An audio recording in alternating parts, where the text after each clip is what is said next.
Before we get started, I'd like to thank the patrons of this channel for their tremendous support over the years. It is greatly appreciated.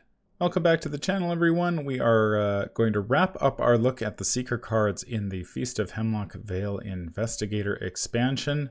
The first card we're going to take a look at is Esoteric Method. It is a skill that costs 1 XP. It has 4 wild skill icons and the Practiced and Cursed trait. After this skill test ends, add 1 curse token to the Chaos bag for each point the performing investigator either succeeded or failed by. Now, when I'm evaluating cards, I like to take a look over at ArkhamDB and see what the deck builders are doing, especially with all of the new curse tech that is in this box. We're going to be looking at 3 cards. This one, Gabriel, and the Prismatic Spectacles. And of those 3, this one seems to be the odd man out in a lot of decks and isn't getting played very much, which is a little bit surprising to me because it's got 4 wild skill icons and it is a good way to add a bunch of curses to the bag. But unfortunately, I did not have the time to test it. What do you think? I think the community massively underrates skill cards, especially on ArkhamDB. Wow, you're starting the video like that? I was gonna say, don't worry, we can get through this together. We're gonna work together. We're gonna get through the last skill cards together because we've been having a really rough time with all these Seeker cards, and I know you've been struggling, and I also felt a little feisty last video. But like, we're gonna rally for this last video. We're gonna come together, and then you open the video like that. That's my friends you're talking about right here. And yes, they're wrong. I know they're wrong. They're undervaluing skill cards. But they're, you know, you don't have to say it like that. No, I really like this card, but carry on. Yeah. Yes, no, I also really like this card. To be clear, like, I think, like, the joke is that I actually think you're kind of right, but, you know, you don't have to say it like that. I think, so, the thing is, it is impossible to talk about this card without talking about Promise of Power, the cooler little brother, who is, very importantly, 0 XP. Other importantly, and this is one of the things that we'll get into more with the next 2 cards, but the color of the card, the color of the border, it matters less when one of the traits on there is cursed, because I think in a lot of times when you are looking at cursed investigators, you are looking at the cursed cards you have access to. A lot of them have access to Promise of Power and don't feel like spending 1 XP to get a less reliable version of an effect they can already get, because Promise of Power is a kind of cracked card, right? It is actually legitimately like one of the best skill cards ever printed. Yeah.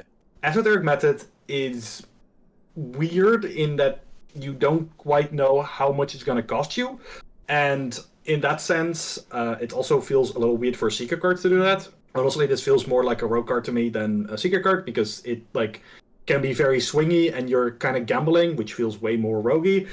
I think at the end of the day, paying 1 XP for just some wild icons is a thing a lot of people are very reticent to do. I know that the Survivor, team, or what's the card called? That you have multiple factions. Strength in numbers. That card is also like underplayed because people don't want to just put your wild icons for 1 XP. And yeah, I just think that like, no, this card is actually like pretty good. The thing that's worth mentioning is I think when people are playing curse decks, this is maybe not the card they're going for, because in curse decks you want a reliable curse engine and then you want curse payoffs. This does neither of these, and maybe has swung under the radar that this is just another copy of Promise of Power for a lot of decks. Right, this is just another Promise of Power for 1 XP that I think people should be playing. I just want to give a shout out to ArkhamDB commenter joking about putting this underneath Amanda and just, you know, full sending it, which I am now wanting to do really, really badly. Yes, that is actually right, because you could be out of curses and it'll still work. Yeah, unlike Promise of Power. That is the big change between this and Promise of Power. Is this still works if your bag is full? So let's go. Let's full send it. 6666 Amanda. The hype train has no brakes. Yeah. It's a great card. Yeah, this is strong. I like this. It feels right too. Yeah. This is not a, like, for our ratings, this is not a bless token in the sense that this is actually kind of but this is actually kind of anti-synergistic with curse strategies. You don't want to be playing this if your deck is doing like reliable curse strategies. You want to be putting this card in your deck when you're actually like not playing a lot of curse cards. Oh, I get it. You're kind of, because the other thing is like you actually don't want a lot of bless tokens either, because if you draw like bless -1 and then suddenly you have to add 5 curse tokens, then this card's really bad. But like, if on average this card adds 2 curse tokens to the bag, or sorry, if it adds 2 curse token bags, I think this card is still really good. If it adds a curse token to the bag, it is almost a power. If you somehow dead on nail it, then this card is amazing. But like, I don't believe Finn can take level 1 Seeker cards. If he could, I would absolutely slam this in as just like willpower protection. I would have loved this in Rogue. Like it would be like, Yeah. No, this feels about right. It feels like right power level, right effect. I do like how you can completely toss it into like a what's it, a king in yellow, just to like max out the bag if you want. Just I like this card. I think this feels right. I feel like this is well done. Ratings? Plus one. Jinx. Yeah. It's a +1. You heard it here. Yeah. I'm going to go +1 as well. The next card we're going to talk about is Gabriel Carillo. 4-cost asset, 1 XP, has an intellect skill icon, ally, scholar, and curse trait. You get +1 intellect. As a reaction, at the start of your turn, add 1 curse token to the chaos bag, draw 1 card. He has 2 health, 1 sanity, and takes up an ally slot. Thoughts on Gabriel? This is a good card. I want to be really upfront. I'm going to circle back to how I think about the card, but I want to take you all on a little ride here. The thing is that this is absolutely not a Seeker card in the same way that I just talked about how the curse trait on some cards means that their faction identity matters less than their trait. And this is absolutely 100% just a Kohaku card, and for other investigators like him who want a reliable source of curse tokens. Because the thing about this card is that if you have access to Gabriel because of your class identity, then you have access to Milan Christopher and Jeremiah Kirby. Those 2 cards are better if curse tokens are a drawback to you. If curse tokens are a benefit to you, then this card is good. And so this is where the card is going. I want to take you on a little ride into Innsmouth. Don't worry about it. The fish smells normal. But specifically, our Kohaku player had Gabriel because it's his boyfriend. That is actually canon. The 2 are partners in the game. Oh, really? Yeah, cool. it's in Kohaku's lore. It's really cool, and I really appreciate that FFG actually managed to pull off that they have a like narrative relationship, and the cards actually work together because they have, I think, messed that up in the past at some point, which is very funny. But yeah, you have Kohaku. They did miss the chance of having Rita and Peter Sylvester. So that's fanfic right there. Yeah, my fanfic. If you write it, please send it in the chat or in the comments. But I'll get ChatGPT right on it right now. No. Okay, so we have Kohaku. We have our 4 intellect already. We play our boyfriend. We get +1 intellect. Yeah. We get 1 curse token per turn from him and a free card every turn, which is already feeling pretty nice. We have a Guardian. Doesn't really matter which one. In my specific example, it was Sister Mary, but I think any Guardian with Ancestral Token, who is just randomly killing things left and right and adding blast tokens to the bag. And then our next card, Prismatic Spectacles, we'll get to that in a couple of minutes, is also adding some curse tokens. So at the start of every one of your turns, you draw a card, and then you remove 2 curses and 2 blesses, which are aplenty in the bag, to take an extra action. And you do this every turn of the game. That's starting to feel like a real powerful engine, and it was. Like, it's legitimately a really nice engine. The +1 intellect actually matters if you're using Prismatic Spectacles to investigate rather than the Mystic spells, which use willpower. And the whole thing, like, sings. It really feels like this is a card where, like, there is actually an engine, and it really works. I really like it. I think it's, it's a little awkward that it's a Seeker card in a expansion where we were talking about how Seeker felt a little, like the engine didn't really come together. This is one of those slots where it's like, yeah, I'm really glad they put this in for the Mystic, but maybe the Seeker needed a little bit more help as well. But yeah, it's a really good choice. I think actually if you have this box, you have a really interesting choice between this and Olaf McBride level 2. But also, maybe Olaf McBride is more for other Mystics who want to be like Kohaku, because Kohaku has his Book of Living Myths, which also works as a way to guarantee pooling tokens. Oh yeah. Now we're starting to straddle the line and to go into other. Yes, but also that is like to be continued. If you're doing these kind of blessing curse strategies, you have to think about stuff like that. And I think this is, again, I think I come back to the sentence of, if curse tokens are a detriment to you, play one of the other 4-cost allies that give you +1 intellect. They are just going to be better.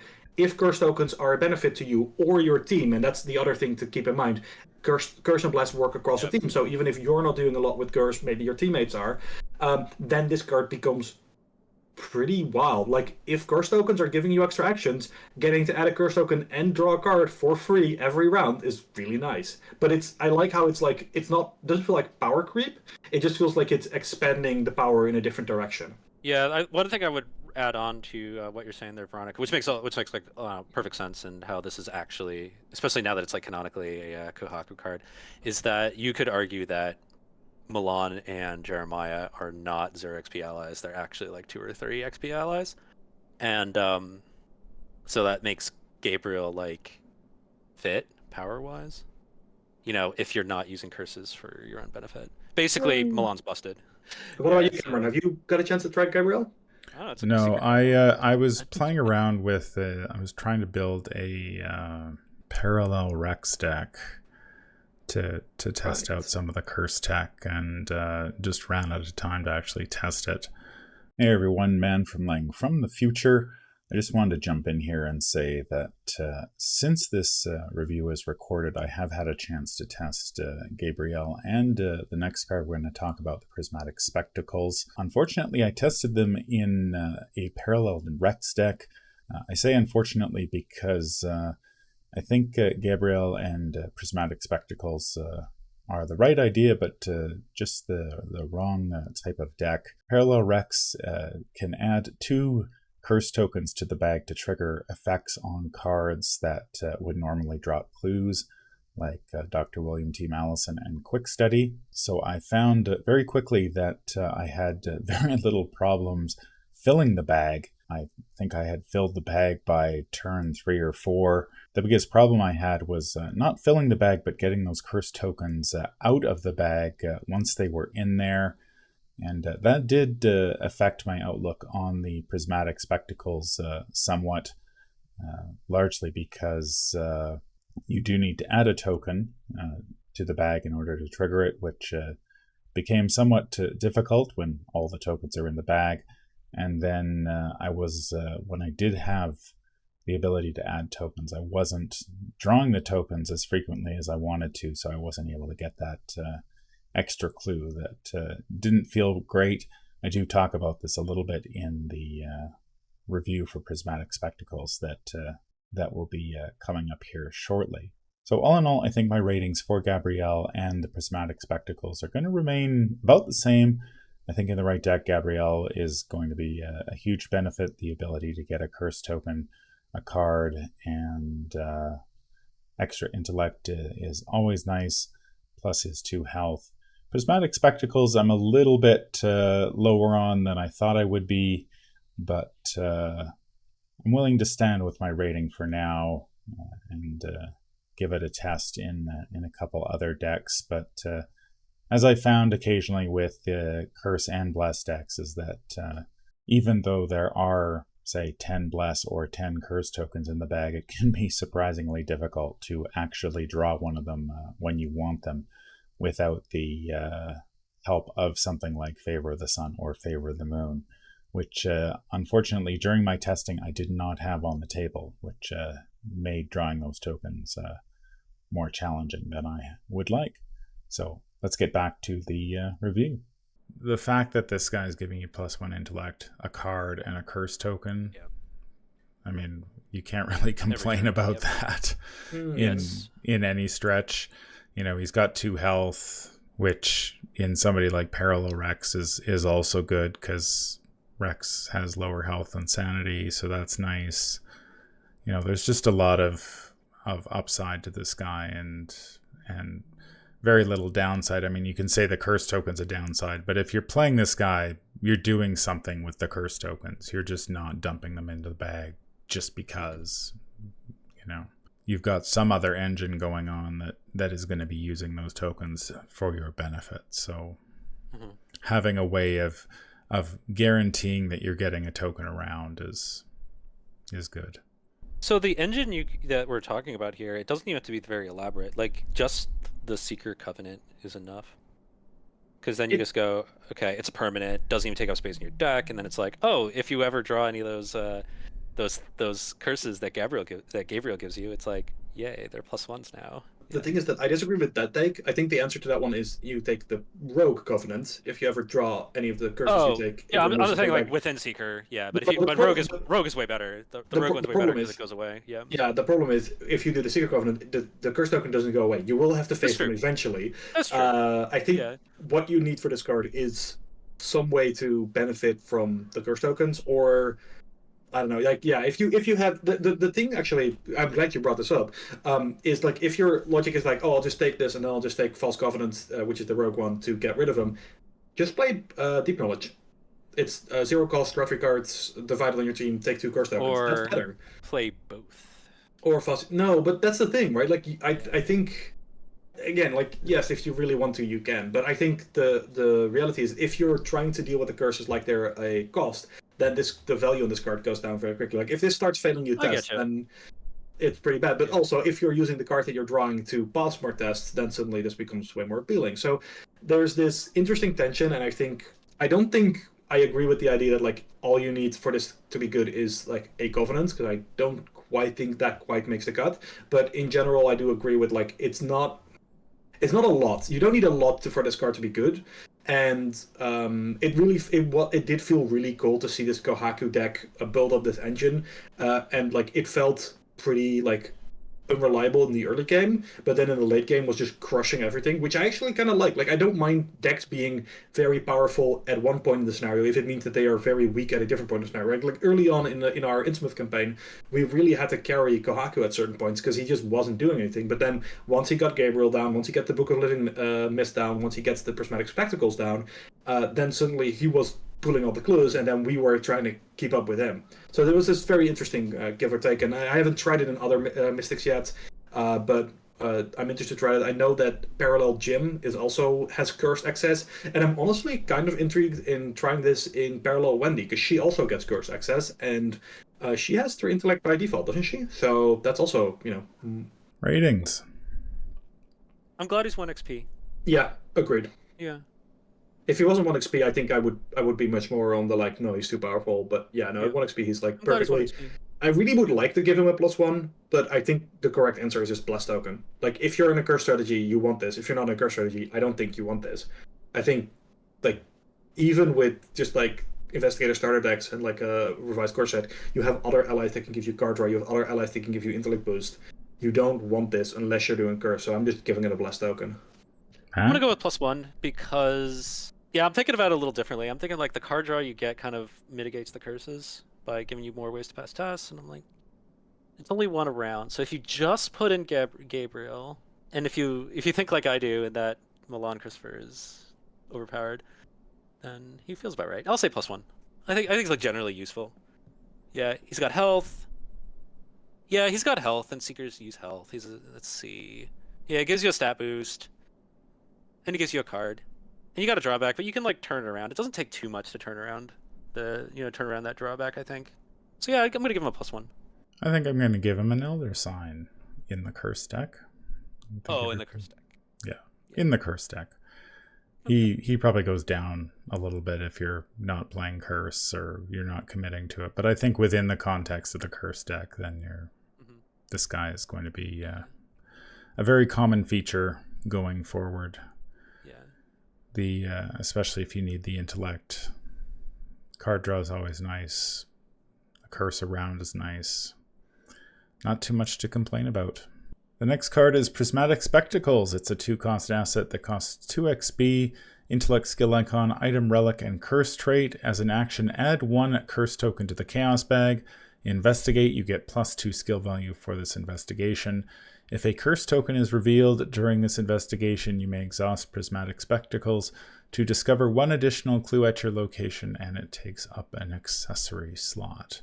So here is one of the payoffs for putting all of those curse tokens in the bag. Thoughts? Well, this is in itself more payoff for adding curses than everything in Innsmouth for Seekers. Oh my god, you're right, yeah. Yeah, it's not a great Seeker card. Seekers have other ways of getting additional clues. It is a great Kohaku card. You can pretty reliably guarantee that you get a curse token per round. That do be like that. Book of Living Myths is great. The Favor of the Moon is great. If you have other multi-token reveal, that's great. and then this just becomes a reliable source of curse tokens when you don't have enough of them, and then it becomes a source of. Don't forget, this does just give you +2 intellect or +2 skill value if you somehow end up investigating with a different stat, which is really weird. Why doesn't this just say +2 intellect? Exhausting this to get an extra clue. I'm really glad this exhausts. I'm really glad that they made this exhaust. This needed to exhaust. Yeah, it's a curse payoff, right? It's you put some curse tokens in the back, you have ways of triggering those, and then you get extra clues, and it's really nice. It lets your Kohaku be a very efficient clover. Yeah, it's a nice canned combo, like right out of the box with Gabriel and then the Prismatic Spectacles, and then like and also like you take this and then, like let's say you've never seen curses before, and you just look at Esoteric Method and you go, aha, Eureka, I've got it, and then you play Eureka, of course, because you do. Plus, you get the image of like you having like nice hippie hippie glasses. That's super cool. Very far out. Love it. Yeah, very disco. Okay. I like this card. This feels right. It's another card that feels right. Okay, I have a question. This is a relic. Are there any relic synergies that we can think of with this that's actually like worth taking? Would you want something that's beyond just you get another slot or something like that? No, that's fine. Okay, so of course there's what's her name? Dr. Ellie Howowitz. Yeah, but play Gabriel instead. At that point. Take a Charisma. Yeah, Also, if you're gonna do the Charisma thing, and yeah. Oh wait, right. Dr. Ellie is for some reason, despite being the assistant curator at the Miskatonic Museum, she's not Miskatonic rated, so you can't actually do the archaeology funding. That's hilarious. I forgot about that. Yeah, well, this is why we need errata. We need we need flavor errata. Yeah, we do need flavor errata. On these video series, we point out these sorts of qualities about the cards. The flavor errata that needs to happen. I mean, okay, so relic. You could search it out. Is great. Oh, that's hilarious. But yeah, you can search it out. You got like what's it? The good relic finder. What's her name? Within Green? There you go. Yeah. Yeah, she also boosts your intellect, and you could search this thing out, and I mean, so you got like searches, you got like Ellie. I think the challenge with this card is that it really wants you to have some way of getting that curse token like reliably, but the thing is like the balance wise, just the 2 cost 2 XP, spending an action on this accessory, like it takes up a slot as well. It's just like if you're not reliably doing something like Favor of the Moon or revealing multiple tokens or doing anything like that, then I'm starting to question the value of this card. But the problem is that so many of those cards are mystic that this really feels like it's a little bit of a sketch card in Seeker. I want to kind of compare it though when you're talking about, because it doesn't exhaust unless you actually get the curse. I want to compare it to what was it? The book from Scarlet Keys. The Testimony? Tome. No, the tome. Grim Memoir. Yeah, that's it. I kind of want to compare it to that, where it's like you play an asset, it boosts your intellect test to investigate, and then like you get a thing sometimes. I kind of want to compare it to that. Right, but you have to take a curse token every time you investigate with this, so you're not like That's true. You're passing the +2 skill value off into the future where you're going to get a -2, and I think that's true. I think we would agree that is not a fair trade. Like a curse token for a +2 is not exactly like you're not actually getting ahead on that exchange because they're gonna come back to bite you when it's the worst, right? Or you don't. You turn it around. Yeah. Yeah. This feels right. This feels about right.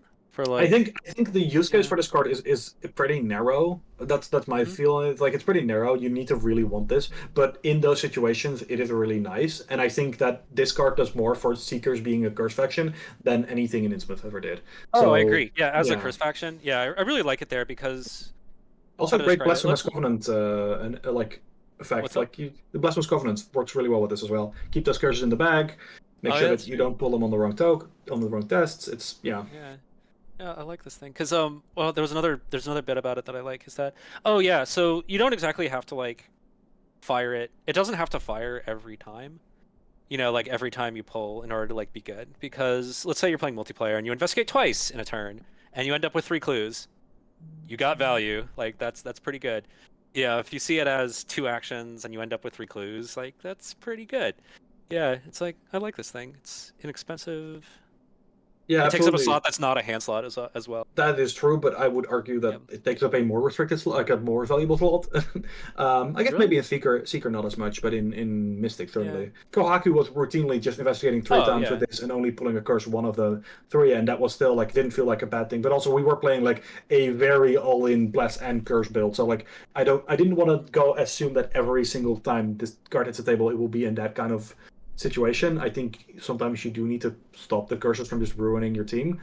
Yeah, I do like the idea of this card in investigators who have lower intellect. Like, obviously, seekers can usually just blow through tests, but some of the others, that +2 skill value is going to be really important. My only concern about this card would be playing it in solo, having to fill the bag with curses yourself, and then not getting the payoff for it would be really annoying. But then again, in solo, I don't need the additional clues as often. So Yeah. yeah, True. that's Yeah. I don't see that this as a changes my estimation of this card a little bit. It's because I could just see myself playing a game where I'm like, I'm at a location with 2 clues. I don't get the additional clue. I go to a location with 1 clue. I get the additional clue. And it just goes like a game just goes like that, and I'll be just like, well, this is this is stupid. I'm really annoyed by this. So what you're saying is it's not solo friendly. I'd need to play with it, but I suspect that this is the type of card I would find frustrating, because there are certain times you definitely want the curse token. Now, of course, I think you play this with Favor of the Moon, and I mean, you get the curse token when you need it. That wouldn't be too bad, but it would need help. Like at that point, you're buying extra stuff to like get this over the line. So, how would we rate this one? I like this card. I'm gonna go pass it off to Veronica because I haven't decided. Dang it! I was hoping you were gonna say something so I could key off of that. I still think. I mean, we have the blast token. It feels wrong not to use it, so I'm just gonna keep putting all the blessing put all the curse card in the bless. Yeah, it's curse cards get blesses. It's yeah, that is the funny thing, but it's just like I'm never gonna put this in my deck. Even for like a cool relic Ursula deck, I probably can find a different relic. Like I would put the compass in before I put this in probably. But if I'm playing a curse deck, then this is 100% like one of the first upgrades I get. So yeah, I would put this in Blastoke because there's no real way to evaluate it otherwise. I mean, in a curse deck, it's probably to be to take a step there. It's not an Elder Sign even in the curse deck. I think Gabriel is better than this in the curse deck, because there are just a lot of other cards that can also do what this does. Like is it Eye of Chaos? Is the Mystic spell the curse spell? Oh yeah, this card does have some amount of competition, whereas yeah, but I just think like this is a card I want to play around with, and I really like it. So yeah, bless token. Now you have to say something. I'm gonna say 0, and that's from the perspective that you could just open this box, you could just stuff in Gabriel, Esoteric Method, and Prismatic Spectacles, and you have your little mini combo right there, and it all works together. Yeah. Why 0 and not 0. +1?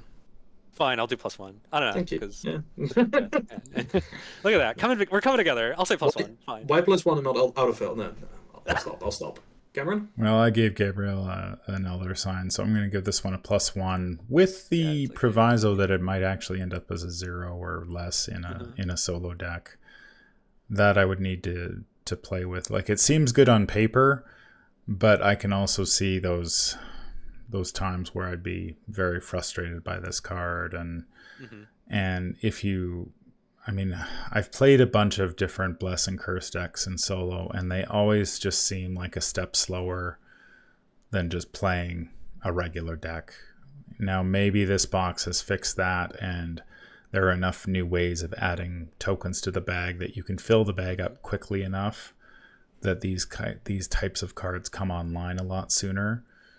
But I find in solo, the games aren't that long to begin with. Like, I think 12 rounds is typically pretty average, and so if you don't get first, you got to get the bag reasonably full. You got to get this on the table. You've got to have the locations to where you need the additional clue. If you're playing Favor of the Moon, you need that as well. So I could see it dropping down, but I'm going to be, I'm all about positivity these days. So +1. The final card we're going to talk about is Confound. This is a 2-cost event that costs 3 XP. Willpower, Intellect, Icons, Insight, and Trick Trait Parlay. Choose an enemy at your location. Test Intellect X, where X is the chosen enemy's evade value. If you succeed, discover 2 clues at your location. Then, if the chosen enemy is non-elite, automatically evade it. It does not ready during the next upkeep phase. Thoughts about Confound? They ran out of space for Alessandra cards in the Rogue cards, and so they just snuck one into Seeker and figured we wouldn't notice.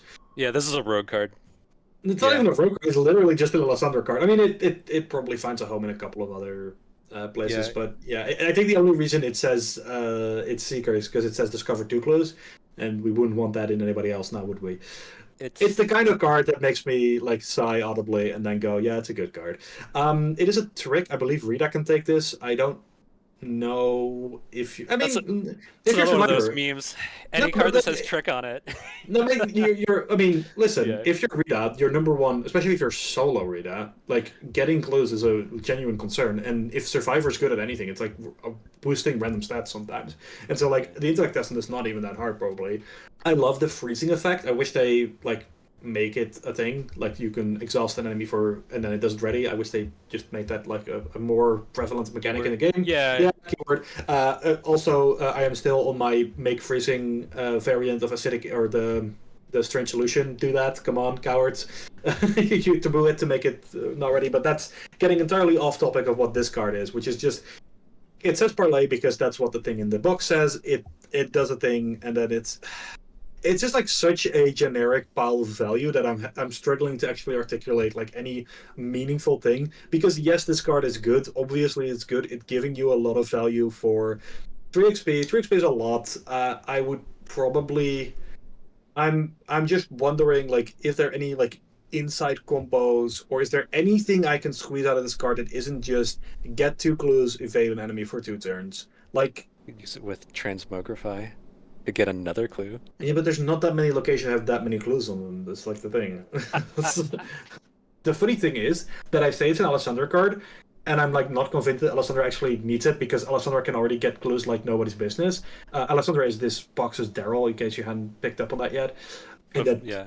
They're the Seeker, secretly. This has nothing to do with Kate. If you have inside combos, I think that's like the part where I'm like maybe get a little excited about this, because I think it's Farsight or the Curse version of the Cryptic Grimoire. The Inside version of the Cryptic Grimoire. Right. I only know that because that was in my Kate deck, or Innsmouth. Like, you can do stuff with this. It's cute. It's fun. Being a parlay is always a red flag, because it means that it gets reduced by 2 by find clues. So this test is going to be ridiculously easy. And then, yeah, you get 2 clues. Yay! Yeah, it's just a pile of value. I wish it was Rogue, because it feels like a Rogue card. Because it feels like a combination of like Slip Away and Breaking Entering and that sort of thing. Yeah, absolutely.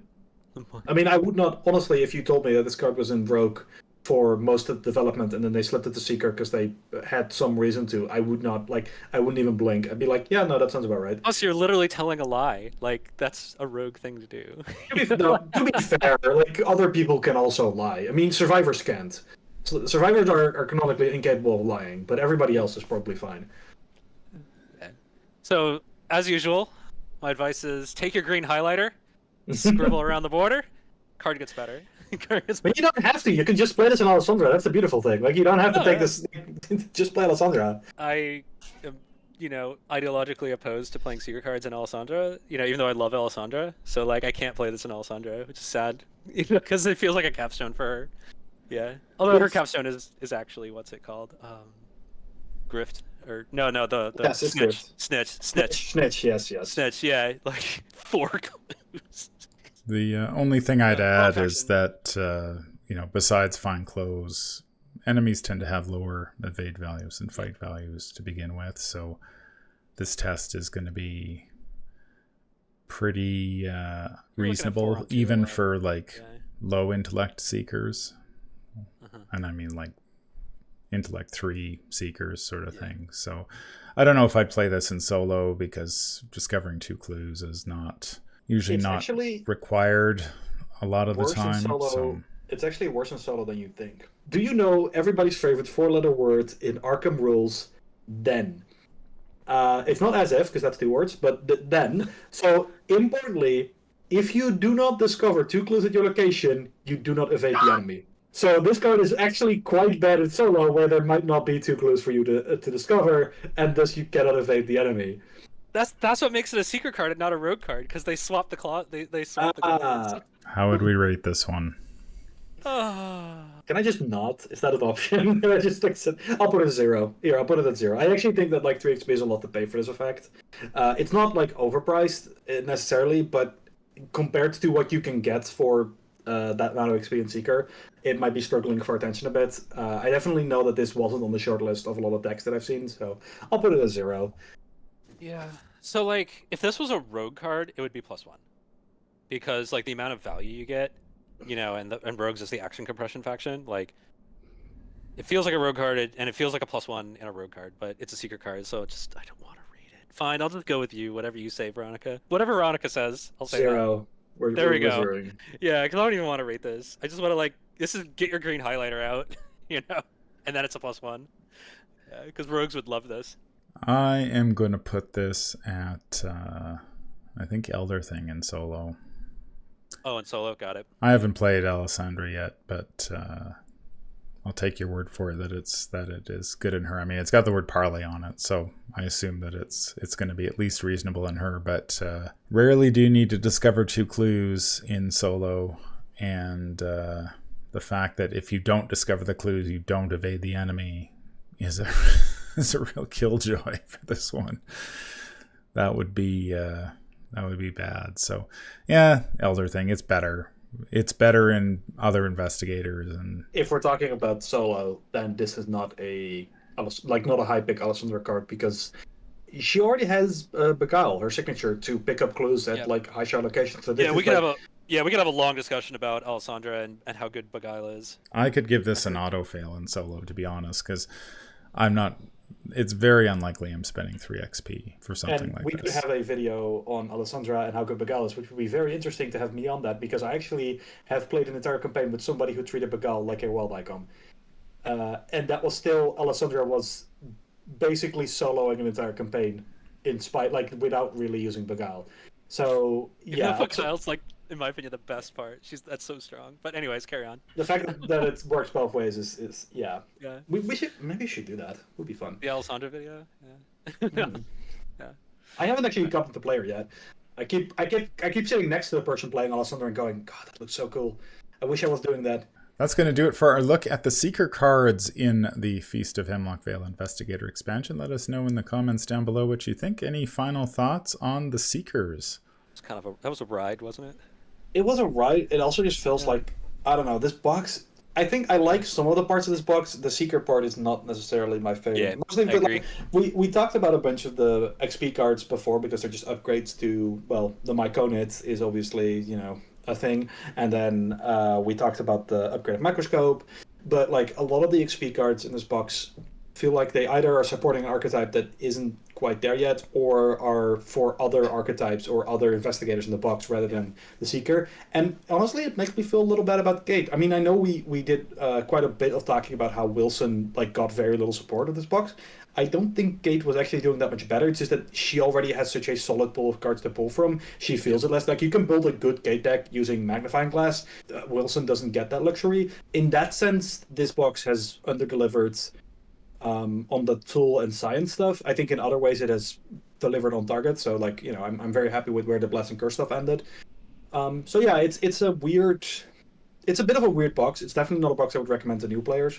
But it's definitely a box that if you liked Innsmouth, if you liked Bless and Curse from that, definitely pick this box up. Like, it is kind of a weird mix of cards. I mean, there's some very sort of interesting Seeker designs, and then of course there's just the Myconid that just, oh my god, they just couldn't help themselves. The blowback from the Myconid was so bad that it's literally summoned Yog-Sothoth to send the color out of space into my room, and now I don't have a room anymore. It's just a void.